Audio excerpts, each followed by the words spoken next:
ಯಾರು ದೂರ ಮಾಡಿದ್ರೆ ಅವ್ರು ಇದ್ರೆ ಬೆಳಿಬೇಕು ಹಠ ಬೆಳಿಬೇಕು. ಬಂತು. ಈ ಲ್ಯಾಂಡಿನ ಒಂದು ವ್ಯಾಲ್ಯೂ ಈಗ ನಾವು ಅಂದ್ರೆ ನೀವು ಒಂದು ಎಷ್ಟು ವರ್ಷ, ಒಂದು 8 ವರ್ಷದ ಹಿಂದೆ ನೀವು ಪರ್ಚೇಸ್ 8-9 ವರ್ಷ ಆಯ್ತು ನಾನು. 9 ವರ್ಷ ಆಯ್ತು. ಆದ್ರೆ ಈಗ ಇದರ ವ್ಯಾಲ್ಯೂ ತುಂಬಾ ಹೈಕ್ ಆಗಿದೆ, 1 ಕೋಟಿ. 1 ಕೋಟಿ ಬೆಲೆ. ಹೇಗೆ ಆ ಕುಡಿತವನ್ನು ಬಿಡಬೇಕಂತ ಅಂದ್ರೆ ಯೋಚನೆ ಮಾಡಿದ್ರೆ ಹೌದು, ಅದು ಹೇಗೆ ಬಿಡ್ರಿ? ಈಗ ನಾವು ಒಂದು ಯಾವುದೇ ಒಂದು ಚಟವನ್ನು ಅಷ್ಟುಲಭದಲ್ಲಿ ನಮ್ಗೆ ಬಿಡ್ಲಿಕ್ಕೆ ಅಲ್ಲ ಆಗುದಿಲ್ಲ. ಆಗ್ಲಿಲ್ಲ, ನನ್ ಕೈಲೂ ಆಗ್ಲಿಲ್ಲ.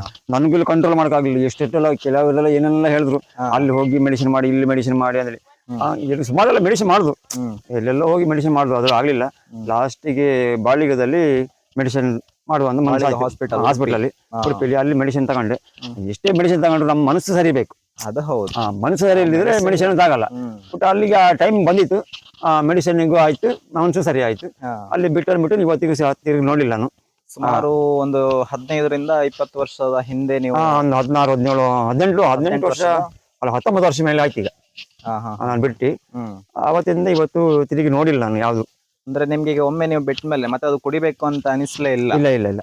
ಆದ್ರೂ ನಾನು ಈಗಲೂ ಫ್ರೆಂಡ್ ಜೊತೆ ಎಲ್ಲ ನಮ್ಮ ಪಾರ್ಟಿ ಹುಡುಗರು ಬರ್ತಾರೆ, ಹೋಗ್ತೀನಿ, ಅವ್ರೊಟ್ಟಿಗೆ ಕೂಡ್ತೀನಿ, ಜ್ಯೂಸ್ ಕುಡಿತೀನಿ, ಊಟ ಮಾಡ್ತೀನಿ, ಬರ್ತೀನಿ. ಅದು ಏನು ಅನ್ಸೋದೇ ಇಲ್ಲ ನನಗೆ, ಒಂಥರ ಅಸಹ್ಯ ಅನ್ಸ್ಬಿಟ್ಟಿದೆ ಅದು. ಕುಡಿತದ ಇದೇ ಇಲ್ಲ ನನಗೆ.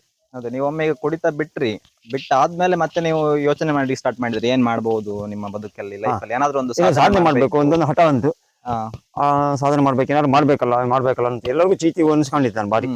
ಎಲ್ಲರೂ ಎಲ್ಲಿ ನೋಡಿದ್ರೆ ಅವ್ರು ಬಂದಲ್ಲ, ಅವನ್ ಸ್ವಲ್ಪ ಅವನ್ ಸವಸ ಬೇಡ, ನಮ್ಗೆ ಸ್ವಲ್ಪ ದೂರ ಇರೋಣ, ಹಾಗೆ ಹಾಗಿತ್ತು.